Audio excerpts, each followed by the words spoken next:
আসসালামু আলাইকুম বন্ধুরা, সব কেমন আছেন? আশা করি সবাই ভালো আছেন। আমি একটা কৃষি ভিডিও নিয়ে আসলাম আপনাদের মাঝে। আপনাদের যদি ভিডিওটা ভালো লাগে অবশ্যই শেয়ার করবেন, কমেন্ট করবেন, ফলো করবেন, অন্যজনকে দেখার সুযোগ করে দেবেন। এই ভিডিওটা ছাড়া হবে ইউটিউবে, ইউটিউবের ভাই বন্ধুদের জন্য, তারা সবাই উপভোগ করবে। আর বিশেষ করে ভিডিওটা বেশি বেশি শেয়ার করবেন, লাইক করবেন, ফলো করবেন, অন্যজনকে দেখার সুযোগ করে দেবেন, যাতে পরবর্তী আমি আরও ভালো ভালো ভিডিও আনতারে। এই মাঠটা দিয়ে দেখুন সব ধান, আর এই মাঠটায় আপনার মেট্রো রাস্তা আর কি। ওই এখন মানুষ সব বৃত্তি পাচ্ছে,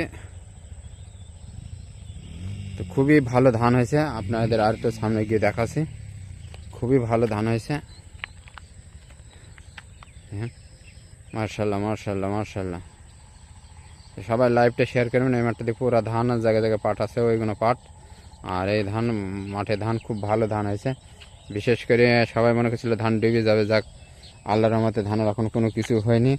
তাই দুদিন হানে কোনো বৃষ্টি কাজই নেই, আরাম যাতে আর 2-4 দিন টাইনে দেয়, তাহলে আর ধান ডোবার কোনো ভয় থাকে না। তারপর বাদ বাকি আল্লাহ পাক ভালো জানে এখন ডুববি কি না ডুবি, মানে সবাই আশাবাদে আর ডুববে না আর কি। দেখুন আমাদের মাঠে ধান প্রচুর তো মানে ভালো ধান হয় আর কি, বা চাষিরা দাম পায় না, একটা কারণ।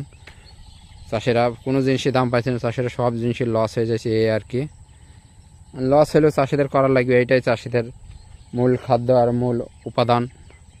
এটা ছাড়া এদের আর কোনো কিছু নাই, ঠিক আছে? এই ধান করা, পাট করা, গম করা, ভুট্টা করা, এইটা এখানে সব কিছু এদের বাইরে কোনো ইনকাম নাই। প্রবাসী ভাই যে কয়েকজন, যাদের প্রবাসী ভাইরা আছে, তারা কিছু কিছু হয়তো টাকা দেয়, দিয়ে দেখা গেল চাষটা আপনার দমসে চলে এই আর কি।